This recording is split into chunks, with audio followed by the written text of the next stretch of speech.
Assalamualaikum warahmatullahi wabarakatuh. Sahabat seperjuangan, bagaimana kabarnya Bapak dan Ibu guru hebat? Mudah-mudahan kita selalu diberikan nikmat sehat walafiat. Kemudian kita pun selalu diberikan kelancaran dan kemudahan dalam menjalani aktivitas kita, serta dimudahkan dalam mencapai urusan dan juga cita-cita kita. Pada kesempatan kali ini, izinkan saya untuk berbagi informasi yang penting. Saya mohon Bapak dan Ibu simak sampai tuntas informasi ini, sehingga informasi ini akan benar-benar Bapak dan Ibu, teman-teman ketahui semuanya. Di video kali ini saya akan menyampaikan hasil rapat kerja Komisi 10 DPR RI dengan Kemendikbudristek beberapa hari yang lalu, di mana pembahasannya sangat banyak sekali. Namun di video kali ini kita akan meng-highlight, jadi kita akan fokus kepada seleksi P3K Guru tahap 3 yang akan dilaksanakan tahun 2022, kemudian seleksi P3K Guru juga di tahun 2022. Kemudian yang keduanya, prioritas utama di tahap 3 ini siapa yang akan diutamakan, diprioritaskan Bapak dan Ibu semuanya. Kemudian juga bagaimana mekanisme P3K di tahun ini seperti apa, mulai dari sistemnya dan sebagainya. Kemudian pada tahun yang lalu atau di seleksi P3K Guru tahap 1 dan 2, untuk guru PAI tidak ada formasi. Nah, sekarang untuk guru PAI ada formasinya nih. Untuk itu, Bapak dan Ibu simak penjelasan dari video saya ini. Dan video ini merupakan penjelasan video saya sebelumnya. Nanti saya akan masukkan linknya video yang lalu di deskripsi. Khawatir ada teman-teman yang belum lihat video saya yang sebelumnya. Baik Bapak dan Ibu, teman-teman hebat semuanya, salam perjuangan bagi Bapak dan Ibu, teman-teman semua yang baru mampir di channel ini. Silahkan subscribe, kemudian aktifkan tanda lonceng. Suatu saat nanti ada informasi penting, Bapak dan Ibu bisa langsung menyimak video ini. Kemudian like dan silahkan. Kemudian apabila ada yang ingin disampaikan, silahkan tuliskan di kolom komentar.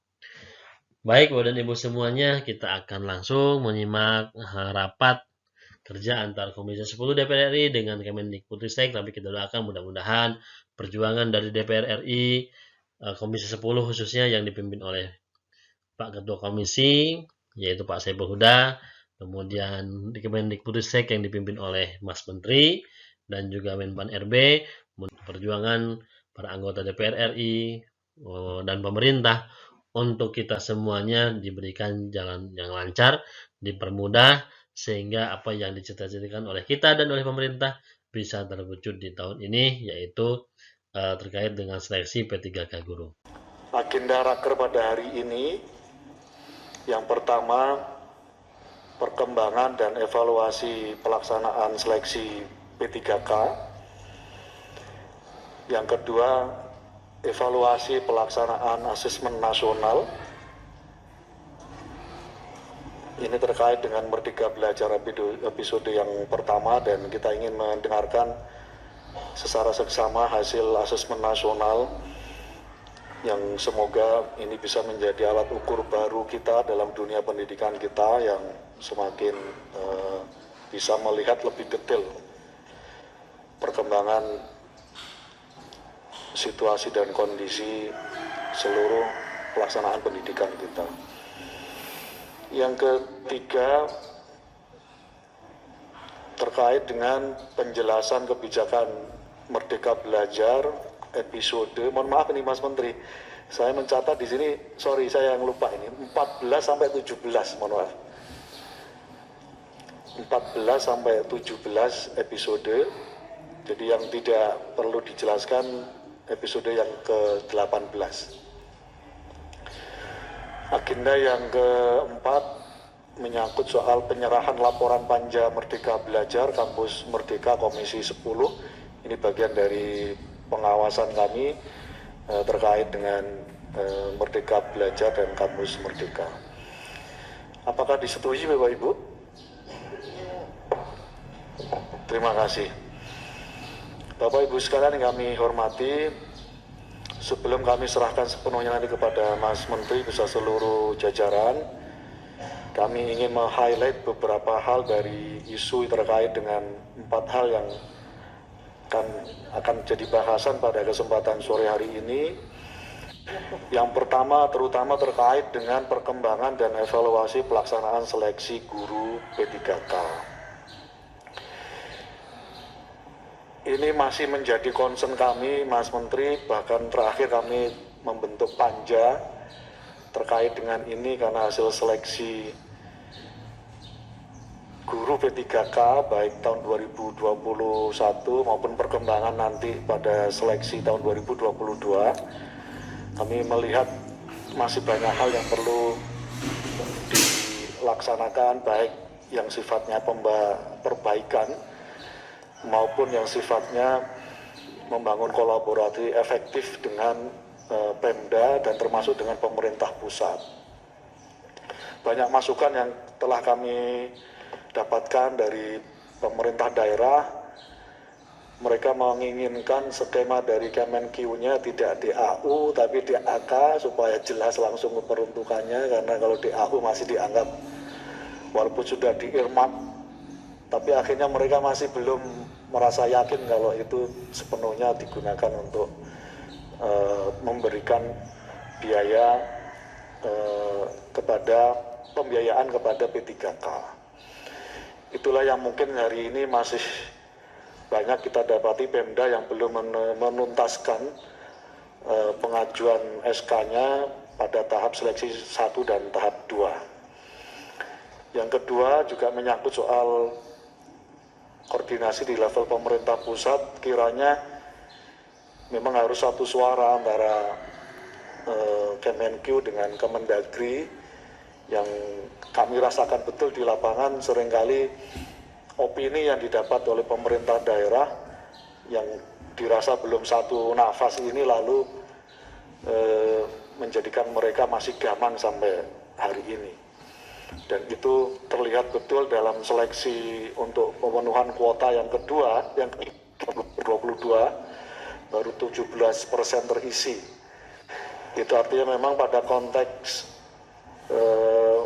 satu irama di pemerintah pusat dan terkait dengan pemerintah daerah perlu terus kita lakukan koordinasi yang efektif di masa-masa yang akan datang. Kami meyakini kalau skema ini bisa jalan, insya Allah agenda Mas Menteri untuk rekrutmen 1 juta guru P3K akan bisa terlaksana dan bisa kita tuntaskan pada tahun 2022 ini. Itu beberapa catatan yang kiranya nanti bisa kita bahas bersama. Jadi sekali lagi itu yang menjadi tekanan kami pada kesempatan terkait dengan agenda yang pertama. Assalamualaikum warahmatullahi wabarakatuh. Terima kasih Bapak Pimpinan, Bapak Ibu anggota Komisi 10. Untuk saat ini kami akan melakukan presentasi mengenai beberapa request daripada Komisi 10. Kita akan mulai dulu dari topik yang paling penting, yaitu seleksi guru P3K. Untuk itu izinkan saya mempersilakan Mas Iwan Dirjen GTK untuk melakukan paparannya. Terima kasih. Terima kasih Mas Menteri. Assalamualaikum warahmatullahi wabarakatuh. Selamat siang, salam sejahtera semuanya, pimpinan dan anggota Komisi 10 yang saya muliakan. Izinkan saya untuk mempresentasikan terkait dengan perkembangan terkini seleksi ASN P3K. Boleh ke slide berikutnya. Slide yang pertama. Oke. Pimpinan dan anggota Komisi 10 yang saya hormati, di sini kita bisa melihat bahwa di halaman ini adalah ringkasan dari hasil seleksi ASN P3K tahap 1 dan tahap 2 di tahun 2021, di mana sebanyak 293.860 guru telah lulus seleksi, dan ini artinya mengisi 58% dari formasi ASN P3K yang diajukan di tahun 2021 oleh pemerintah daerah. Total formasi yang disediakan 1 juta lebih, tapi yang diajukan oleh daerah 506.000 sekian, dan 293.000 ini itu yang kotak yang warna hijau itu adalah 58%, sedangkan masih ada tersisa 212.392 formasi yang masih kosong, di mana 117.000 formasi itu yang sama sekali belum ada pelamarnya. Jadi ini kira-kira gambaran umum dari hasil seleksi ASN P3K tahap 1 dan tahap 2 di tahun lalu. Nah, yang juga penting angka di sini adalah kotak yang berwarna kuning, di mana ada 193.954 guru yang telah lulus passing grade, namun belum mendapat formasi. Ini menjadi catatan yang sangat penting buat kita untuk kita perjuangkan supaya mereka mendapat formasi tanpa harus melalui tes lagi. Lanjut ke slide berikutnya.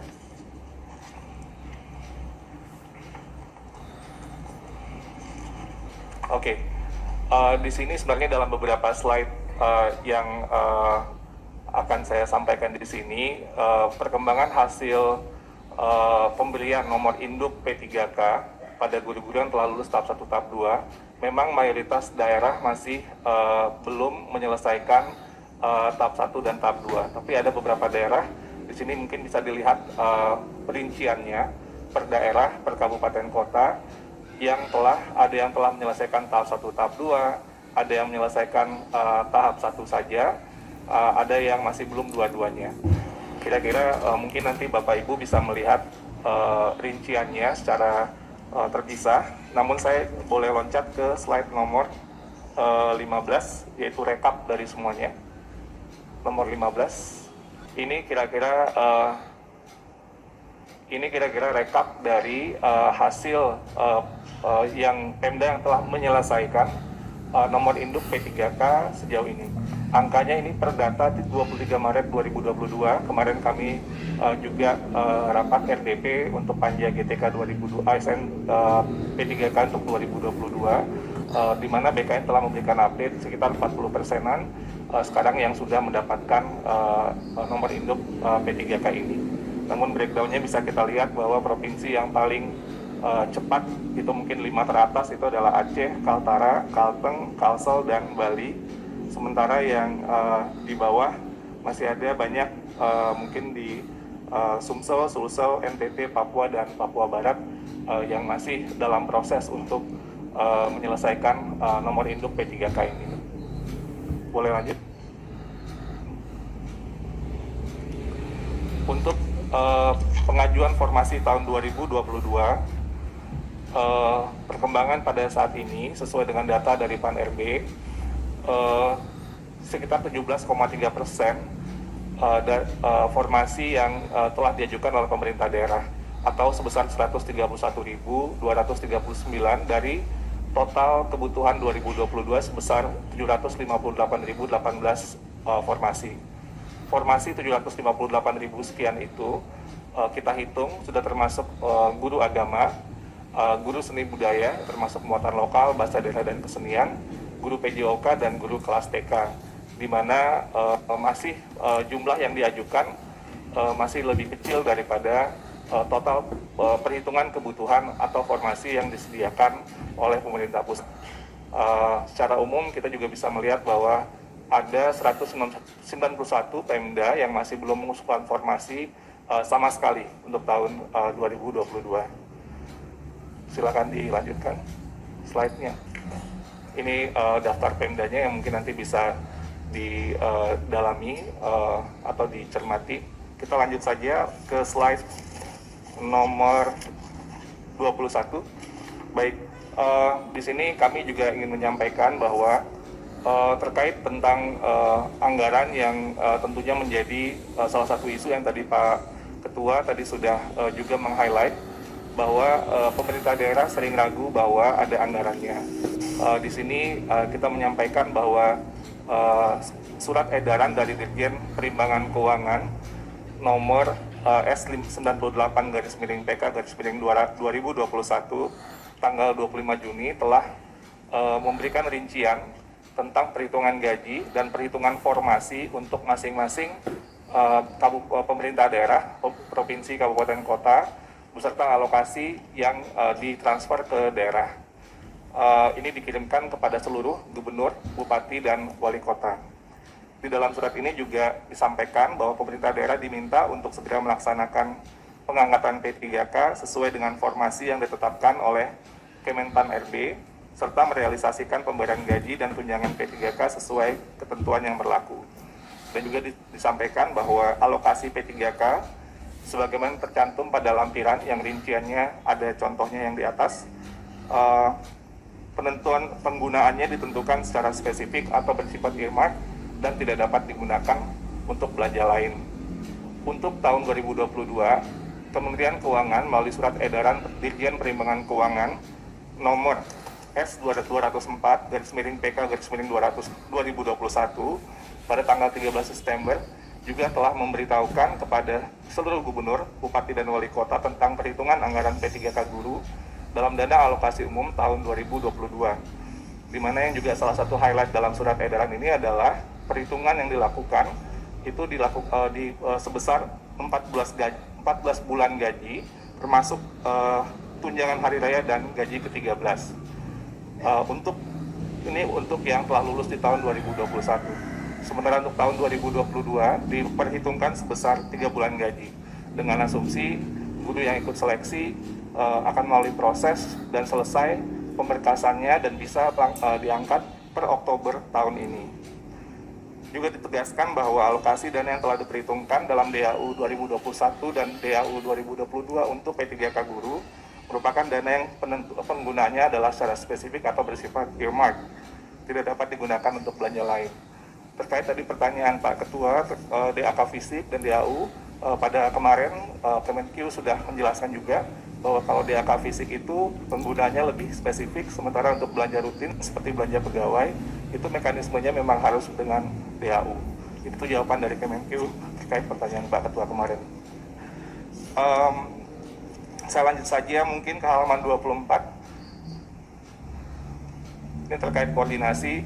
Tentunya dalam berbagai, baik itu kami ke lapangan di berbagai kunker, termasuk kemarin kami mendapat kesempatan untuk juga menemani Komisi 10 untuk kunker ke daerah, maupun dari Pemda yang juga datang kepada kami, itu untuk menjelaskan tentang berbagai macam permasalahan dan aspirasi dari Pemda terkait dengan gurunya, formasi dan kondisi keuangan dalam pelaksanaan kebijakan ini, dan ini juga terus kita lakukan sampai saat ini.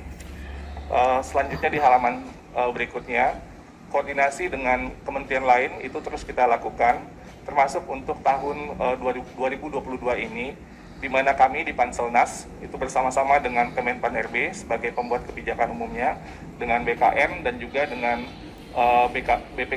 BPKP dan BSSN, beserta Kemenkeu dan Kemendagri, itu melakukan evaluasi untuk hasil atau rekrutmen guru P3K tahun 2022 di slide berikutnya akan mengutamakan guru yang telah lulus passing grade di tahun 2021.